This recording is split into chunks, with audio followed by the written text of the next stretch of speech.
आप सभी को मेरा नमस्कार। मैं हिस्ट्री पढ़ती और पढ़ाती हूँ। तो अभी तक हम हड़प्पन सिविलाइजेशन में ओरिजिन के बारे में पढ़ चुके हैं और हमने कैरेक्टरिस्टिक्स पढ़ी थी मैच्योर अर्ली हड़प्पन सिविलाइजेशन की। और उसके बाद हमने जो मेजर साइट्स हैं उनके बारे में डिस्कस किया था। तो आज हम पढ़ने जा रहे हैं material characteristics of Harappan civilisation, यानी जो वहाँ से जो साइट्स हैं वहाँ से जो हमें अलग अलग एविडेंसेस मिले हैं, यानी उनकी लाइफ कैसी थी, सबसिस्टेंस पैटर्न कैसा था, किस तरह के टूल्स वगैरह वो यूज़ करते थे, या फिर जो उनकी रिलीजियस बिलीव्स थे वो कैसे थे। वो सारी चीज़ें हम आज के लेक्चर में डिस्कस करेंगे, लेकिन हम पूरा ये डिस्कस नहीं कर पाएंगे। आज हम basically subsistence pattern, art and craft, ये सारी चीज़ें डिस्कस करेंगे और आने वाली क्लासेस में हम रिलीजियस बिलीफ्स वगैरह के बारे में भी डिस्कस करेंगे। तो हम शुरू करते हैं सबसिस्टेंस पैटर्न, यानी जो उनके खान पान किस तरह का था और क्या चीज़ें थी जिनका ज़्यादातर इस्तेमाल किया जाता था खाने के लिए। तो हमारे पास इसके इंफॉर्मेशन कहाँ से आती है कि भाई क्या वो खाना खाते थे, क्या क्या यूज़ किया जाता था, या क्या क्या एडिबल आइटम्स थे। वो हमें जो रिमेन्स मिले हैं अलग अलग साइट्स से, उन रिमेन्स की हेल्प से हम ये पता लगाने की कोशिश करते हैं कि हड़प्पन्स का जो सबसिस्टेंस पैटर्न रहा होगा, खान पान जो रहा होगा, वो कैसा रहा होगा। तो जैसे कि हमें प्लांट रिमेन्स मिले हैं या एनिमल बोन्स मिली है, आर्टफैक्ट्स जो मिले हुए हैं, उनका जो मटेरियल वो यूज़ करके जो ह्यूमंस पहले यूज़ किया उन्होंने और जो अभी मिलता है, तो उसे आर्टफैक्ट्स हमने डिस्कस कर लिया था पहली क्लास में ही। मोटिव्स या सील, जब पोट्री मिली है, और जो मॉडर्न प्रैक्टिसेस हैं उनके बेसिस पर हम ये एज्यूम करते हैं या पता लगाने की कोशिश करते हैं कि हड़प्पन्स का सबसिस्टेंस पैटर्न कैसा रहा होगा।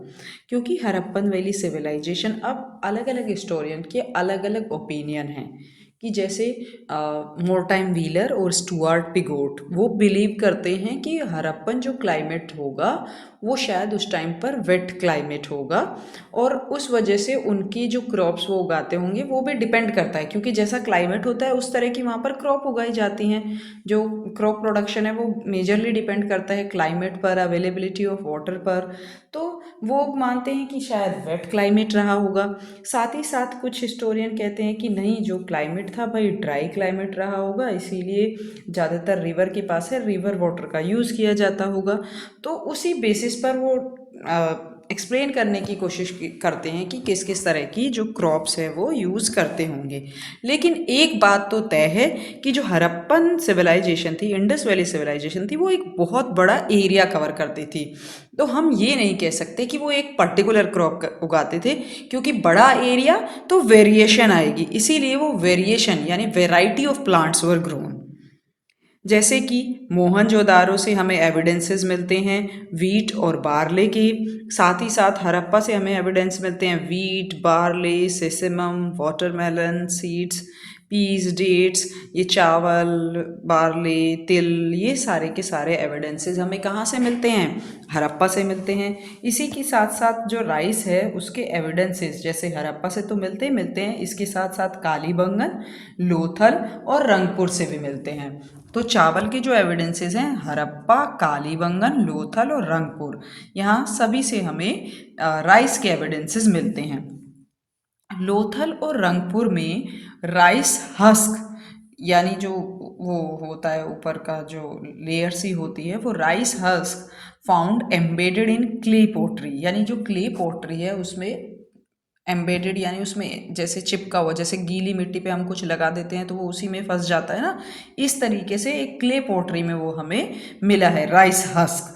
यानी ऊपर की जो लेयर होती है वो जो हटा के, जिस राइस हस्क लेयर को हटा के जो चावल निकलता है, वो वाला जो राइस हस्क है, यानी वो हमें एक एम्बेडेड पोट्री में, एक एम्बेडेड मिला है क्ले पोट्री में, लोथल और रंगपुर से।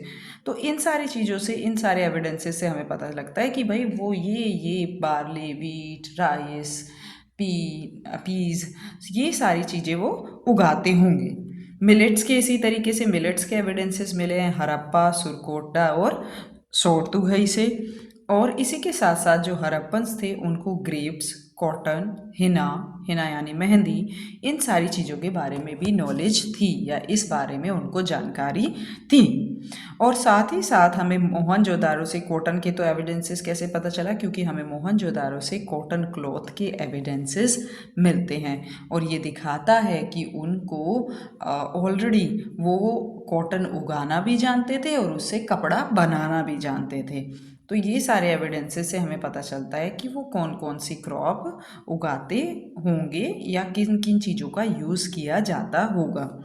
साथ ही साथ जो हड़प्पन सबसिस्टेंस सिस्टम है वो वाइड रेंज ऑफ क्रॉप्स वो क्योंकि उगा रहे थे, वो क्रॉप्स के ऊपर तो डिपेंड करता ही करता था, साथ ही साथ वो एनिमल्स भी डोमेस्टिकेट करते थे, यानी पशुपालन भी किया जाता था और वाइल्ड एनिमल्स का भी यूज़ किया जाता था। और क्योंकि एडवांस सिविलाइजेशन थी तो वो लगभग साल में 2 फसल उगाते थे और एक साथ 2 या 2 से अधिक फसल एक साथ भी उगाई जाती थी। और ये हमें कैसे पता चलता है कि भाई क्रॉप जो प्रोडक्शन होगी काफ़ी अच्छी रही होगी, क्योंकि सिटीज़ बनती ही जब हैं, कैरेक्टरिस्टिक्स ये है कि जब सरप्लस प्रोडक्शन होती है और तब कुछ लोग क्राफ्ट मेकिंग में इन्वॉल्व हो जाएंगे, क्योंकि उनके खाने की जिम्मेदारी ऑलरेडी खाने की जो प्रोडक्शन है वो विलेजेस में हो रही है, तो वो सर्विसेज प्रोवाइड करने लग जाते हैं, तो सरप्लस प्रोडक्शन तो होता ही था। अब हमें कुछ एविडेंसेस मिलते हैं, जैसे हमें प्लॉड फील्ड के एविडेंसेस हमें कालीबंगन से मिलते हैं और साथ ही साथ टेराकोटा मॉडल ऑफ प्लो यानी टेराकोटा से बना हुआ जो ये मिट्टी होती है मिट्टी से बना हुआ मॉडल यानी छोटा सा प्लो का मॉडल भी मिलता है हमें। कहाँ से मिलता है? भावलपुर और बनावली से। कहाँ से? भावलपुर और बनावली से। तो ये क्या दिखाता है हमें? ये दिखाता है कि भाई उन्हें ऑलरेडी प्लो जो है यानी हल जो है, हल के बारे में उन्हें पता था और हल का वो यूज़ भी करते होंगे, है ना। खेतों की जुताई के लिए हल का यूज़ किया जाता होगा। और इसके एविडेंसेस क्योंकि हमें टेराकोटा मॉडल ऑफ प्लो मिला है भावलपुर और बनावली से, लेकिन हमें कोई एक्चुअल प्लो क्यों नहीं मिला? जब उन्हें भाई प्लो की यानी हल की नॉलेज थी, हल बनाना जानते थे, हल को यूज़ करते थे, तो एक्चुअल हल क्यों नहीं मिला कहीं से भी? तो शायद ऐसा मानते हैं हिस्टोरियन कि भाई जो प्लो उनका होगा हल, वो शायद लकड़ी का बना होगा और वो इतने टाइम पीरियड में सरवाइव नहीं कर पाएगा, क्योंकि लकड़ी का अगर कोई चीज़ बनी हुई है तो वो क्या हो जाएगी? वो डिकम्पोज हो जाएगी। तो इसीलिए शायद हमें एक्चुअल प्लो नहीं मिलता है, लेकिन उन्हें प्लो की नॉलेज, हल की जो है यूज़ करना या फिर किस तरीके से उससे प्रोडक्शन बढ़ाई जा सकती है, वो सारी नॉलेज उन्हें थी। साथ ही साथ हिस्टोरियंस का मानना है कि जो फार्मर्स है वो बर्न्स और मड और स्टोन से बर्न्स, यानी आप ये मान लीजिए कि नेचुरल तरीके से जो डैम तरह का या फिर हम ये कह सकते हैं कुछ ऐसी लेयर सी बना देना, दीवार सी बना देना, जिससे वाटर का जो फ्लो है, पानी का जो फ्लो है, उसको डाइवर्ट किया जा सके। मान लो पानी एक डायरेक्शन में बह रहा है, छोटी छोटी स्ट्रीम्स जो हैं उनके आगे पत्थर लगा के, मिट्टी लगा के ऐसे दीवार सी बना देना ताकि उसके फ्लो को डाइवर्ट किया जा सके। तो वो डाइवर्ट करके उस पानी का यूज़ करते होंगे सिंचाई के लिए, इरिगेशन के लिए, और ऐसा बलूचिस्तान के एरिया में आज भी किया जाता है। तो इससे भी हम एज्यूम करते हैं या पता लगाते हैं कि पहले भी शायद ऐसा किया जाता होगा इरिगेशन पर्पस के लिए। इसी के साथ साथ जो लार्ज स्केल पर जो एक्सकेवेशन हुई है उससे हमें उनकी डाइटरी हैबिट्स के बारे में पता चलता है। जैसे कि हमें पता चलता है कि शीप, गोट, हम्प्ड कैटल, ये सारी के सारे जो एनिमल थे इनको शायद पाला जाता था, डोमेस्टिकेट किया जाता था। बोन्स मिली हैं हमें बोर्स की, बफेलो, एलिफेंट्स और कैमल की, जो कि कई सारे सेटलमेंट से हमें मिली हैं। लेकिन ये श्योरिटी के साथ कहना कि इनको ये वाइल्ड एनिमल्स थे, इनको खाने के लिए यूज़ किया जाता था या फिर इन्हें डोमेस्टिकेट किया जाता था, ये श्योरिटी के साथ नहीं कहा जा सकता। लेकिन एक कैप्रिसन्ड एलिफेंट यानी सजा धजा एक एलिफेंट मिला है, हाथी मिला है एक सील पर, तो उससे ये एज्यूम किया जाता है कि शायद हाथी जो है उसको भी डोमेस्टिकेट किया जाता होगा, पाला जाता होगा। और जो बोन्स हैं, bones of foul have also be found, तो ऐसा लगता है कि शायद जो फाउल्स हैं उनको भी डोमेस्टिकेट किया गया जाता होगा। इसी के साथ साथ लार्ज स्केल पर हमें डियर, शीप, टोर्टॉइज एक्सेट्रा इन सब की बोन्स भी मिली हैं। तो इससे भी पता चलता है कि ये भी उनकी जो डाइटरी हैबिट्स हैं उसमें इंक्लूड होंगे। साथ ही साथ ये जो फिगर रेबिट्स, पीकॉक और डक और मंकी, वाइल्ड फाउल, ये सारे के सारे जो रिप्रेजेंटेड हैं, ये फिगराइंस जो हैं पोट्री वगैरह पर मिलते हैं, हमें पेंटिंग इसकी मिलती हैं या पोट्रीज पर बने हुए मिलते हैं। तो उससे भी हमें पता चलता है कि या तो ये डोमेस्टिक रहे होंगे या ये वाइल्ड एनिमल्स रहे होंगे जिनका यूज़ किया जाता होगा। राइनोसोर, ये राइनोसोर्स की बोन्स मिली हैं हमें, लेकिन राइनोसोर्स की बोन्स सिर्फ आमरी से मिली हैं। कहाँ से मिली है? आमरी से मिली हैं। और ऐसा लगता है क्योंकि हॉर्स रिमेन्स मिले नहीं हैं, और जो मिले भी हैं वो सुपरफिशियल लेवल से मिलते हैं, तो उनका श्योरिटी नहीं है। तो ऐसा माना जाता है कि जो हड़प्पन लोग थे उनको शायद हॉर्स के बारे में या उसको कैसे यूज़ करना है ट्रांसपोर्टेशन या किसी अदर पर्पज़ के लिए, शायद उनको ये जानकारी नहीं थी और हॉर्स का यूज़ नहीं किया जाता था। अब इसी के साथ साथ जो, क्योंकि वेरिएशन है, अलग अलग क्रॉप उगाई जाती थी, अब हमें एविडेंसेस मिलते हैं कैटफिश बोन्स के। कहाँ से? हड़प्पा से। लेकिन हड़प्पा तो भाई कोस्टल एरिया में नहीं था, तो ये दिखाता है हमें कि भाई रीजनल वेरिएशन तो थे ही, पर साथ ही साथ जो ट्रेड है, ट्रांसपोर्टेशन है, वो भी काफ़ी रोबस्ट था। क्योंकि कैटफिश का हड़प्पा में मिलना मतलब कि हड़प्पा का जो कोस्टल एरियाज़ में लोग रह रहे थे उनसे लेन देन यानी ट्रेड होता था। इसीलिए तो कैटफिश या फिश के जो एविडेंसेस हैं वो हड़प्पा में मिले हैं, तो लेन देन होता था। तो ये हमें दिखाता है कि भाई सामान एक जगह से दूसरी जगह पर जाता था और ट्रेड काफ़ी रोबस्ट था। कैटल, बफेलो, ये इम्पॉर्टेंट डोमेस्टिकेटेड पालने वाले पशु थे, और अदर जो डोमेस्टिकेटेड एनिमल थे वो थे गोट, शीप और डॉग। यानी गोट यानी बकरी, भेड़, कुत्ता और भैंस, और ये सारे जानवरों को पाला जाता था और उनको फूड पर्पस के लिए यूज़ किया जाता था। अब हम देख लेते हैं हड़प्पन क्राफ्ट्स एंड टेक्निक्स। तो सबसे पहला जो हड़प्पा की मेजर कैरेक्टरिस्टिक्स है, इंडस वैली सिविलाइजेशन की मेजर कैरेक्टरिस्टिक्स है, वो है टाउन प्लानिंग। उनके जो टाउन्स थे ना, सिटीज़ थी, वो बहुत प्लान्ड थी। तो टाउन में मैंने आपको जैसे पहले मोहनजोदारो और हड़प्पा के बारे में जब हमने डिस्कस किया था, तो मैंने आपको बताया था कि जो टाउन होता था वो 2 पार्ट्स में डिवाइडेड होता था, एक वेस्टर्न और एक ईस्टर्न। वेस्टर्न जो पार्ट होता था वो थोड़ा उठा हुआ होता था, उसको बोलते थे सिटाडल, और इधर जो ईस्टर्न पार्ट था वो था लोअर टाउन। अगर हम हड़प्पा, मोहनजोदारो और कालीबंगन देखते हैं, तो सिटीज़ में जो सिटाडल यानी वेस्ट वाला जो पार्ट था और ईस्ट वाला पार्ट जो था वो क्या था? Lower town. और सिटाडल जो होता था वो मड ब्रिक्स यानी एक चबूतरे से पे बना होता था। मैंने अभी आपको बताया कि वो ऊंचा होता था, और इसके कंपैरिजन में जो लोअर टाउन होता था वो नीचे होता था। और ज़्यादातर जो बड़ी बड़ी स्ट्रक्चर मिली हैं, जैसे कि ग्रेट बाथ हो गया, ग्रेट ग्रेनरीज हो गया, ये ज़्यादातर कहाँ पर मिली हैं? सिटाडल में मिली हैं। तो ऐसा माना जाता है कि भाई जो लोअर टाउन है वो बाकी लोगों के लिए रेजिडेंशियल एरिया था, और शायद जो सिटाडल होता था वो स्पेशल पर्पस या फिर एडमिनिस्ट्रेटिव लोगों के लिए था, या वहाँ पर स्पेशल बिल्डिंग बनाई जाती थी।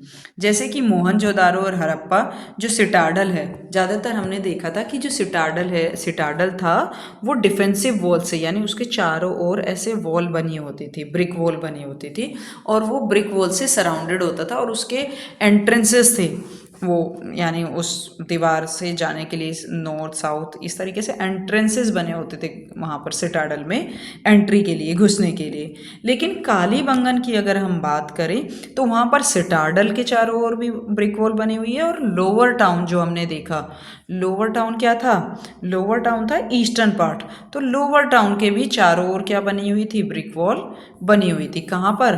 कालीबंगन में।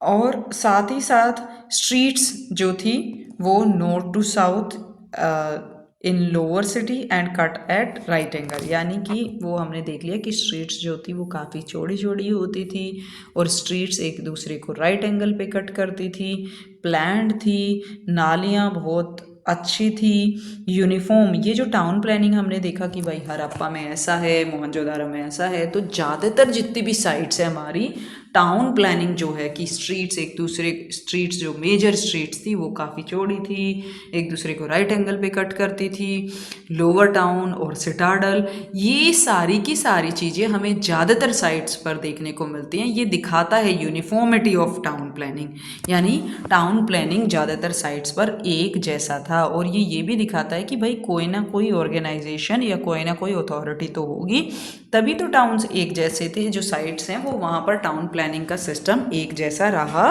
होगा। अब जो हड़प्पा और मोहनजोदारो है वहाँ पर बेक्ड ब्रिक का यूज़ किया जाता था, और जबकि कालीबंगन में मड ब्रिक्स का यूज़ किया जाता था। और कोटदीजी और आमरी जो कि सिंध में लोकेटेड हैं, वहाँ पर हमें किसी भी तरह की फोर्टिफिकेशन देखने को, सिटी के फोर्टिफिकेशन देखने को नहीं मिलती है। और साथ ही साथ हमें ये भी जानना होगा कि भाई जो बेक्ड ब्रिक्स थी, ज़्यादातर बेक्ड ब्रिक्स का, यानी जो जैसी ईंटें हम अभी यूज़ करते हैं ना जो भट्टी में तपी हुई होती हैं, उन ईंटों का यूज़ किया जाता था। तो ज़्यादातर जो लार्ज स्केल वाली, यानी जो लार्ज स्ट्रक्चर मिले हैं जो कि हमें सिटाडल में मिले हैं, वहाँ पर ज़्यादातर बेक्ड ब्रिक्स का यूज़ किया जाता था। और जो लोअर टाउन के स्ट्रक्चर हैं वहाँ पर ज़्यादातर मड ब्रिक्स का यूज़ किया जाता था। लोथल जो कि गुजरात में, लोथल जो है वो गुजरात में है, हम लोकेशन भी डिस्कस कर चुके हैं। यहाँ का जो लेआउट है वहाँ पर क्या था, वो थोड़ा डिफरेंट था। जैसे कि लोथल का जो लेआउट था वो रेक्टेंगुलर सेटलमेंट था, और चारों ओर से वो किससे सराउंडेड था, it was surrounded by brick wall. और इसमें यहाँ पर जो हमने देखा ना कि ज़्यादातर जो मेजर सिटीज़ मिली हैं हड़प्पन सिविलाइजेशन की, वहाँ पर हमें क्या देखने को मिलता है, हमें सिटाडल और लोअर टाउन देखने को मिलता है। लेकिन लोथल एक ऐसी साइट है जो चारों तरफ से it was surrounded by brick wall, लेकिन इसमें वो जो इंटरनल डिवीजन था ना सिटाडल और लोअर टाउन का, भी ऊंचा होता था या नीचा होता था, यहाँ पर लार्ज स्ट्रक्चर्स होते थे और यहाँ पर जो है रेजिडेंशियल एरिया शायद ये होता था। तो ये वाला जो डिवीजन है वो हमें लोथल में देखने को नहीं मिलता है। हड़प्पन्स जो हैं वो बेक्ड ब्रिक्स भी यूज़ करते थे और अनबेक्ड ब्रिक्स भी यूज़ करते थे, लेकिन जो ब्रिक्स का जो साइज़ था वो यूनिफॉर्म था। यानी जहाँ भी, जैसे कि हमने पहले भी डिस्कस किया था कि जो बड़ी वाली स्ट्रक्चर हैं उनके लिए ये होता था हमारा 10:20:40 का, और जो बाकी स्ट्रक्चर हैं रेजिडेंशियल एरिया है वहाँ पर भी जो साइज़ था यूनिफॉर्म था, यानी 1:2:4 का इनका रेशो रहता था जो ब्रिक्स हैं उनका। तो ये हमें दिखाता है क्योंकि एक तो यूनिफॉर्मिटी है टाउन प्लानिंग में, साथ ही साथ यूनिफॉर्म ब्रिक्स या साइज़ और यूनिफॉर्मिटी है ब्रिक साइज़ में भी और ब्रिक्स में भी। तो ये हमें दिखाता है कि भाई कोई यूनिफॉर्म ही ऑर्गेनाइजेशन रही होगी और लार्ज स्केल पर प्रोडक्शन होता होगा, और फिर वो प्रोडक्शन जहाँ पर प्रोडक्शन यूनिट होगी वहाँ से वो सप्लाई होता होगा अलग अलग एरियाज़ में। साथ ही साथ उनका ड्रेनेज सिस्टम भी बहुत एडवांस था, हमने डिस्कस कर लिया था कि भाई उनका ड्रेनेज सिस्टम कैसा था कि नालियाँ थी, कवर्ड नालियाँ थी, कोरबल्ड से ढकी हुई होती थी, और जहाँ पर घर से जो मेन स्ट्रीट पर जो घर से जो नालियाँ मेन नाली में जो जुड़ती थी वहाँ पर सॉक पिट्स होते थे। इन सॉक पिट्स को बार बार क्लीन किया जाता था, ये ऊपर से हटा के, और सॉक पिट्स को क्या किया जाता था, क्लीन किया जाता था। तो ये सब दिखाता है कि भाई जो उनका ड्रेनेज सिस्टम था वो काफ़ी एडवांस था। अब हम देख लेते हैं हाउसिंग पैटर्न। तो हमें अलग अलग साइज़ के हाउसेस मिलते हैं, घर मिलते हैं। कुछ घर जो हैं जैसे कि हमने मोहनजोदारो में देखा था ना कि भाई एक रूम के ही स्ट्रक्चर थे, तो ऐसा माना जाता है कि भाई वो शायद वर्कर्स के लिए रहे होंगे। और कुछ बड़े घर भी मिलते हैं, इन बड़े घरों में कुएं भी हैं, उनके साथ ही प्राइवेट टॉयलेट भी अटैच्ड हैं, तो ये लगता है कि वो शायद किसी मर्चेंट्स के होंगे या किसी जो रिच लोग होंगे उनके होंगे। तो ये जो हाउसेस का स्ट्रक्चर है ये तो हमें बताता ही है कि भाई बड़े घर भी थे, छोटे घर भी थे, वन रूम साइज़ भी थे। तो ये भी दिखाता है कि सोशल स्ट्रेटिफिकेशन भी दिखाता है कि सोसाइटी में इनइक्वालिटी थी, कुछ लोग अमीर रहे होंगे, कुछ गरीब रहे होंगे, कुछ लोग वर्कर्स रहे होंगे। तो ये सारी चीज़ें भी ये दिखाता है। और जो हाउसेस थे, इनका जो प्लान होता था, जैसे स्क्वायर कोर्टयार्ड होता था, कोर्टयार्ड यानी आंगन होता था, और उनके चारों ओर क्या होते थे, रूम बने होते थे। ये जो रूम से ऐसे आंगन सराउंडेड होता था। और एंट्रेंस जो हाउस का होता था वो नैरो लेन्स, यानी जैसे मान लो ये घर है, ये मेन स्ट्रीट है, और ये नैरो स्ट्रीट यानी कि जो घर के साइड वाली जो छोटी लेन है। तो ज़्यादातर उनके जो एंट्रेंस होते थे ना, वो मेन स्ट्रीट पर नहीं होते थे जैसे अभी होते हैं। उनके ज़्यादातर जो एंट्रेंस होते थे वो नैरो लेन से होते थे। और ये जो स्ट्रीट जो राइट एंगल पे ऐसे कट कर रही है, यहाँ से एंट्रेंस होता था। तो ये दिखाता है कि भाई वो लोग ना प्राइवेसी पसंद करते थे। और इसीलिए हमने एक और बात डिस्कस की थी कि ज़्यादातर जो विंडोज़ हैं या फिर जो जो भी जंगले खिड़की थे, वो कहाँ पर, मेन रोड पर नहीं खुलते थे, वो ज़्यादातर नैरो लेन की साइड थे। और मेन रोड पर शायद बिल्कुल ऐसे दीवार दिखती होगी, वॉल वॉल दिखती होगी पूरी। तो ये दिखाता है कि जो हड़प्पन सिविलाइजेशन के लोग थे वो शायद प्राइवेसी पसंद करते थे। लोअर टाउन जो है, लोअर सिटी है, उसमें बहुत सारे घरों में हमें वर्कशॉप की एविडेंसेस मिलते हैं, जैसे पोट्री मेकिंग के, डाई करने के, मेटल वर्क के, शेल ऑर्नामेंट के, बीड्स या सील्स बनाने के बहुत सारे एविडेंसेस मिलते हैं। तो ऐसा लगता है कि शायद ये क्राफ्ट घरों से ही किया जाता होगा, यानी घरों में ही की जाती होगी ऐसी क्राफ्ट प्रैक्टिस, और वहाँ से लोग बना के फिर इसको सप्लाई करते होंगे। अब हम देख लेते हैं। तो हमने ऑलरेडी देख लिया, टाउन प्लानिंग देख लिया हमने, जो हाउस स्ट्रक्चर है वो देख लिया, यूनिफॉर्मिटी थी, ये सारी चीज़ें हमने देख ली। अब हम देखते हैं पोट्री, यानी उनकी जो बर्तन थे, मिट्टी के बर्तन जो वो बनाते थे वो किस तरह के थे और उनके क्या क्या यूजेस थे। तो पोट्री हम देख लेते हैं। तो हड़प्पन जो सेटलमेंट्स हैं उनमें हमें काफ़ी सारे पोट्री के, मतलब पोट्री के बहुत सारे एविडेंसेस मिलते हैं। और ये भी दिखाता है कि भाई लार्ज यूनिफॉर्मिटी है पोट्री में भी, शेप्स में, साइज़ में, मोटिव्स जो यूज़ हुए हैं उनमें यूनिफॉर्मिटी है, जिस तरह की ऑर्नामेंटेशन यानी जिस तरह की सजावट यूज़ की गई है उसमें यूनिफॉर्मिटी है। तो ये भी दिखाता है कि भाई लार्ज स्केल पर प्रोडक्शन होता होगा, पोट्री मेकिंग एक स्पेशल क्राफ्ट रही होगी।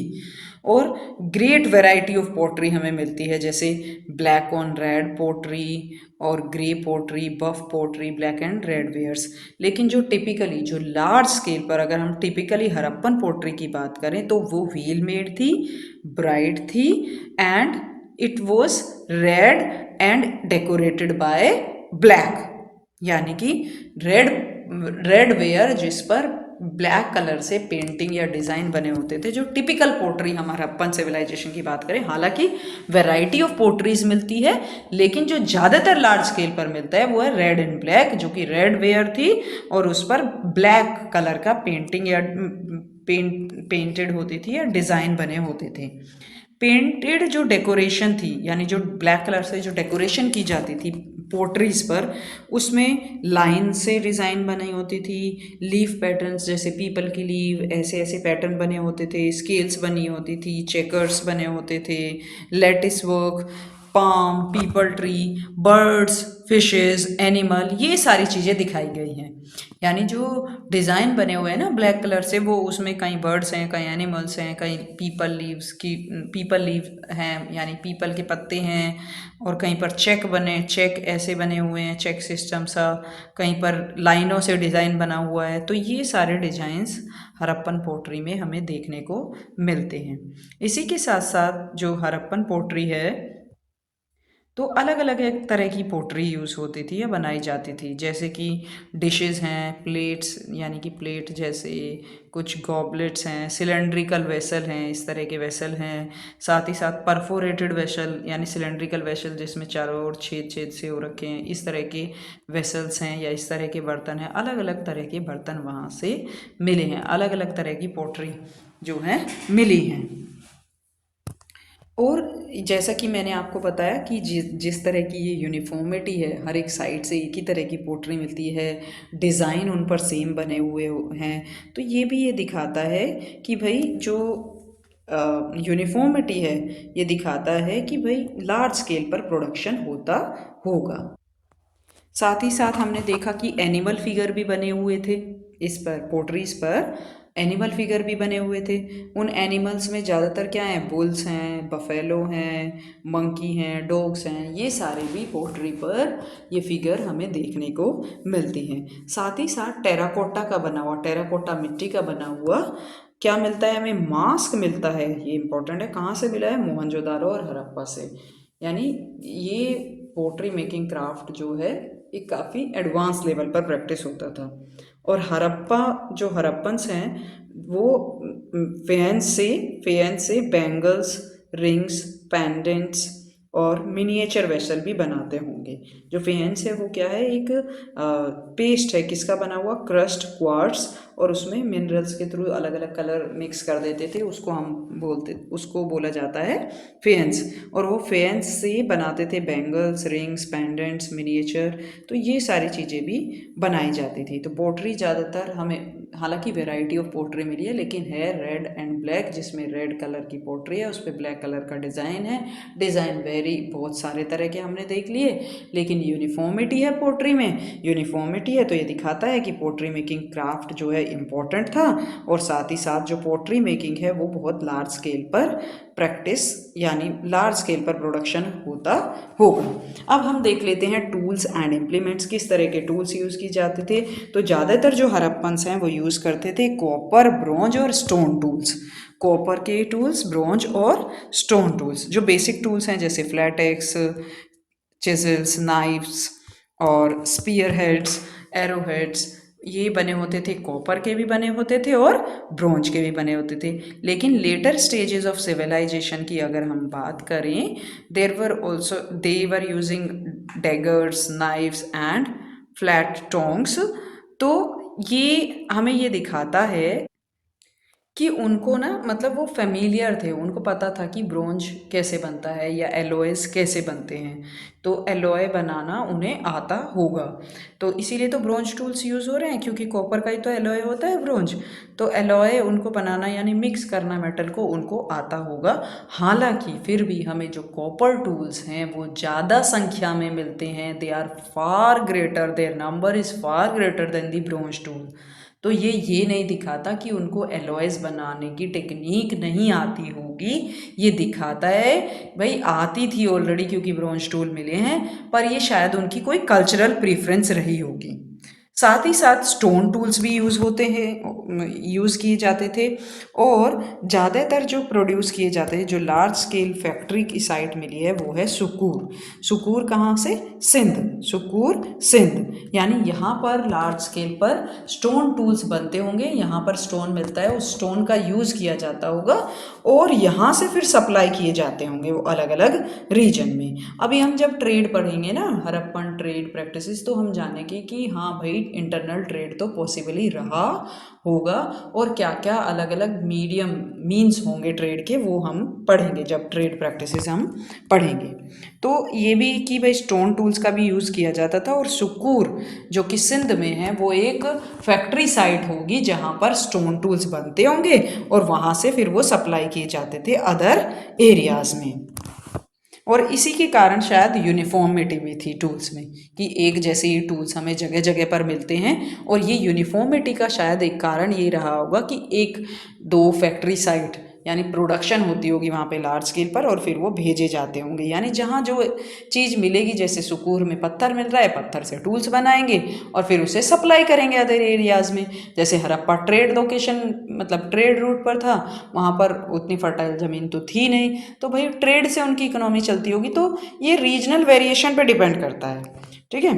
तो अब जैसे हड़प्पन पीरियड है, वहाँ पर मोस्टली जो रेगुलर लॉन्ग ब्लेड्स हैं, मेच्योर हड़प्पन की अगर हम बात करें, जो लॉन्ग रेगुलर ब्लेड्स हैं वो ज़्यादा बनाए गए।